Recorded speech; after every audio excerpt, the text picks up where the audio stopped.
Some of you have heard the story of Elizabeth and I about 20 years ago when we were going to go on a tour to the Reformation countries of Europe, and some of those great sites that I'd spent so much time thinking and talking about heroes of the faith that were significant to me.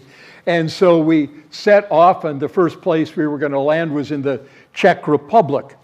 It was an adventurous trip right from the very beginning. We flew into Heathrow in London, and there was a wildcat strike.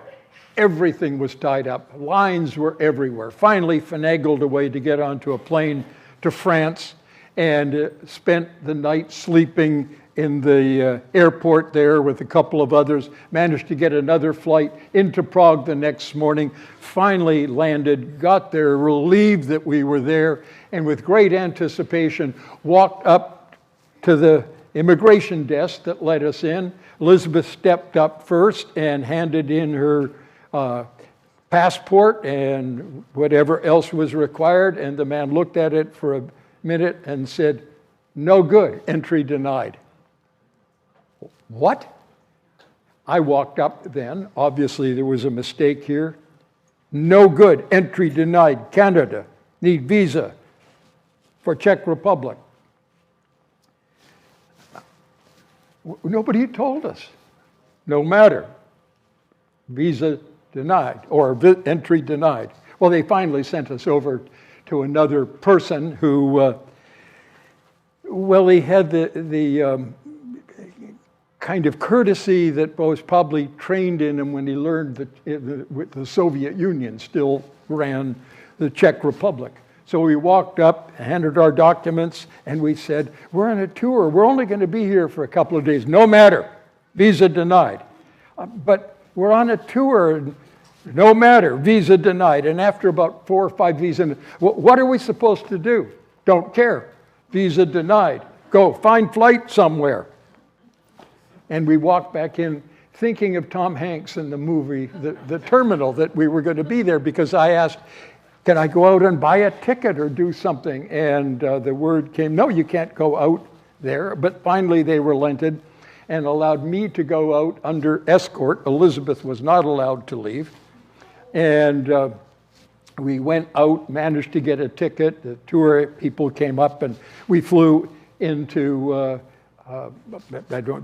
town slips my mind right at the present time, Leipzig, and we caught the tour there the next day. But it was one of those moments when you think, these Americans we traveled with, they're allowed in. We look like them. We sound like them, sort of. We dress like them. We live among them. Didn't matter. I didn't have the visa that was required, and no matter what I thought of myself, I didn't have what I needed. Now, not getting to see Prague was a disappointment. But all I could think of, because preachers think this way, is, what would it be to stand at the gate of heaven and hear entrance denied? Don't have the visa that's required. You don't have what you need. It's one thing to be disappointed, but that would be disastrous. And it's a reminder of what we talk about when we talk about the gospel.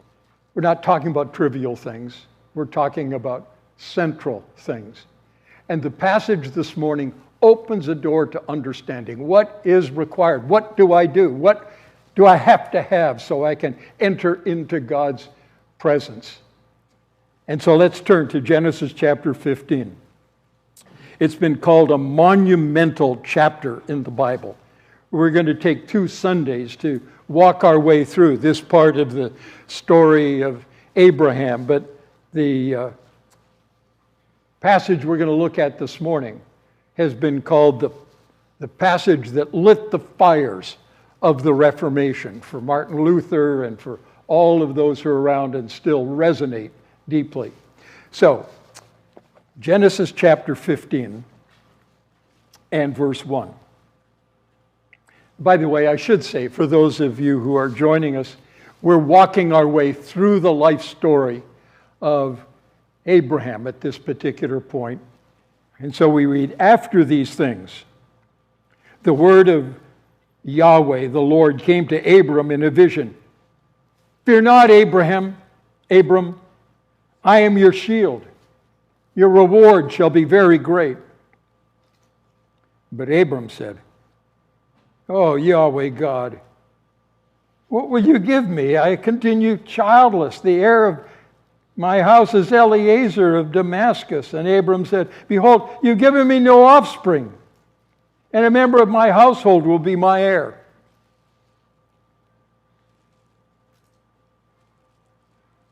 And behold, the word of Yahweh came to him.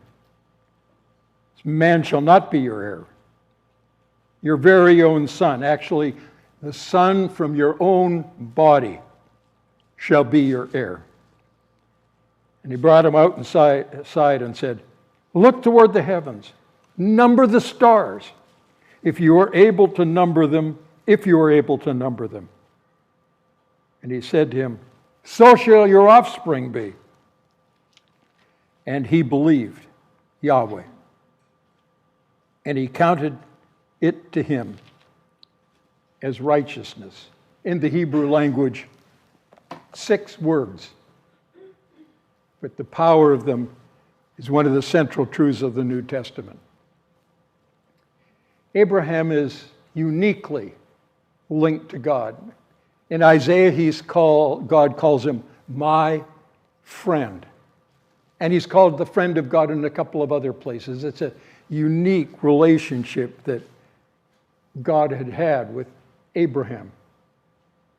But it's usually been in the form of God appearing. He appeared to Abraham back in chapter 12 and verses 1 to 3 and said, Go to the land that I'll show you, and I'll make you a great nation, and through you all the nations of the earth will be blessed. And Abraham had gone.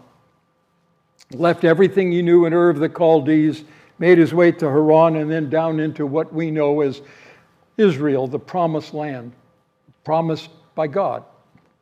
And when he got there in Genesis chapter 12, verse 7, the Lord appeared to him and said, I'll give this land to you. And then in chapter 13, verses 14 to 18, God had appeared to him again and told him that he was going to receive the land. Abram had become prosperous. He'd done a number of different things. He faithfully served the Lord. Oh, there was some serious blotches, especially down in Egypt.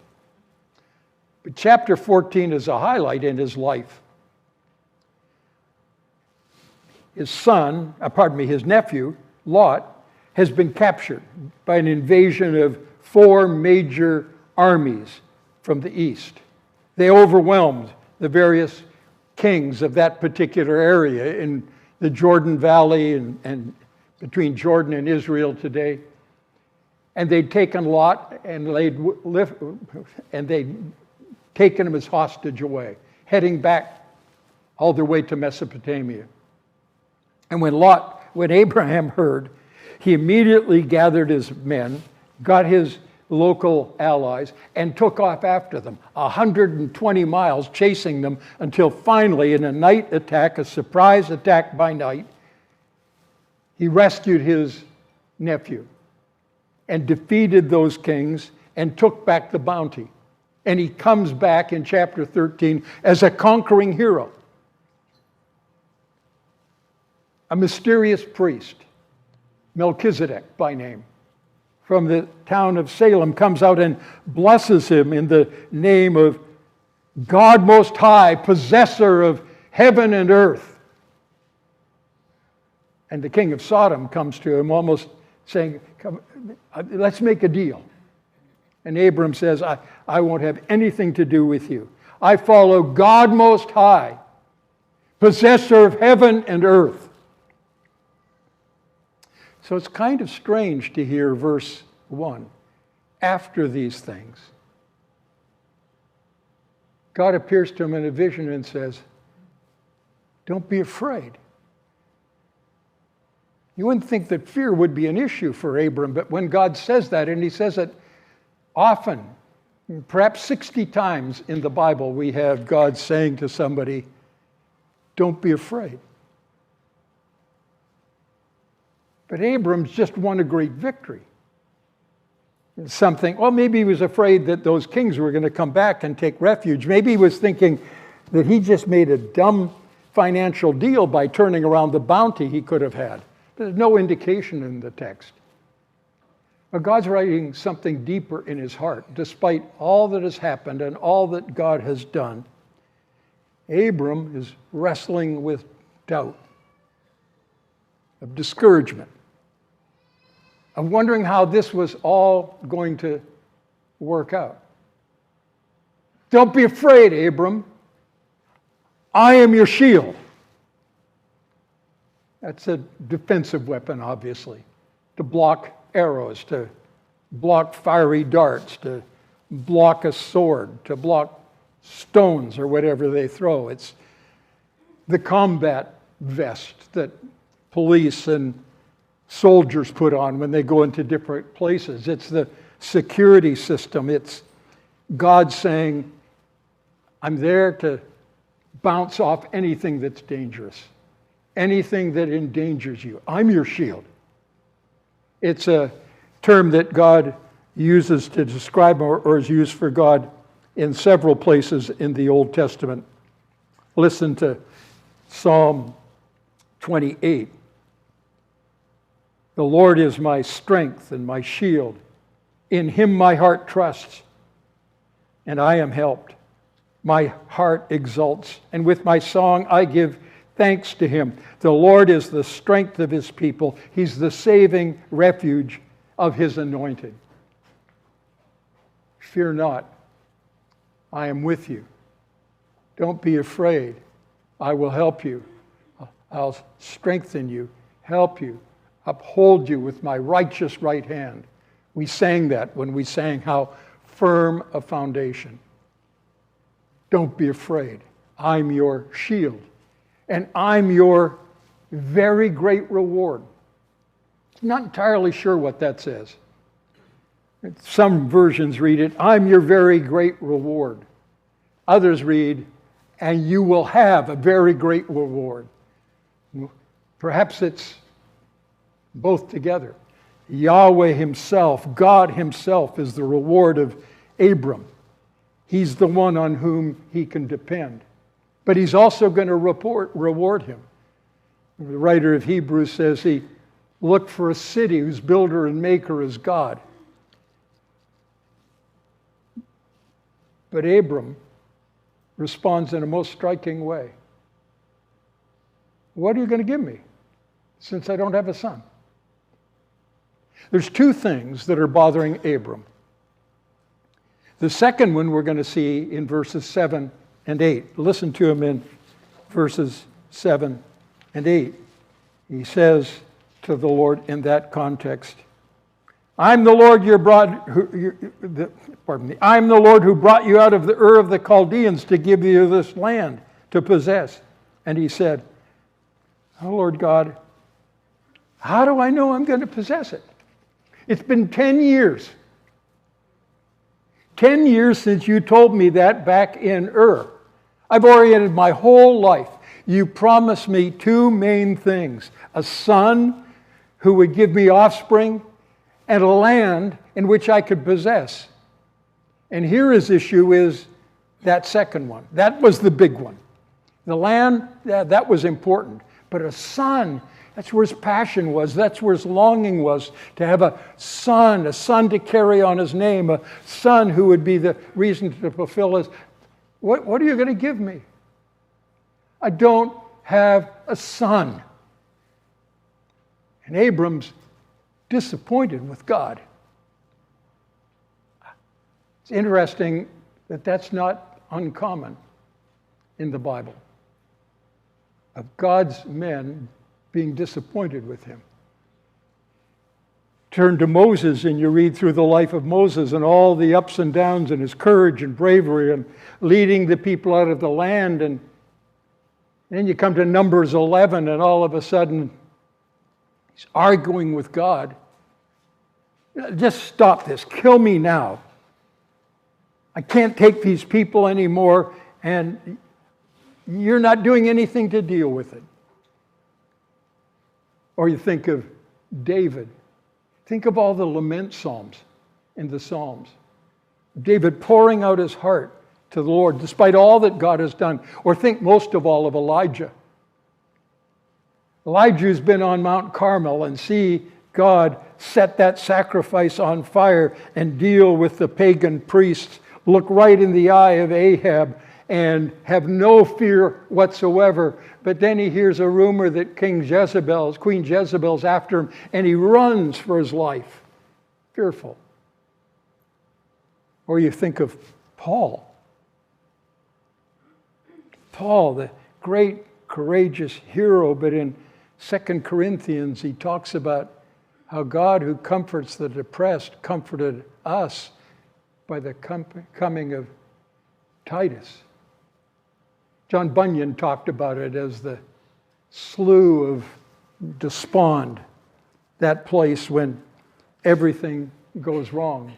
Or Charles Spurgeon wrote about the fact that the strong are not always strong, the wise are not always ready, the brave are not always courageous, and the joyous are not always happy. Don't be afraid, Abram. This is the first time Abram has heard God speak that he's answered back. And all of chapter 15 is a conversation, back and forth. God will say something, Abraham will say something, God will speak, Abraham will speak. But when he speaks in verse 2, it's brusque, it's abrupt, in the presence of God. And he's at a low point in his spiritual experience. And some of us can know that in our life. He trusts God.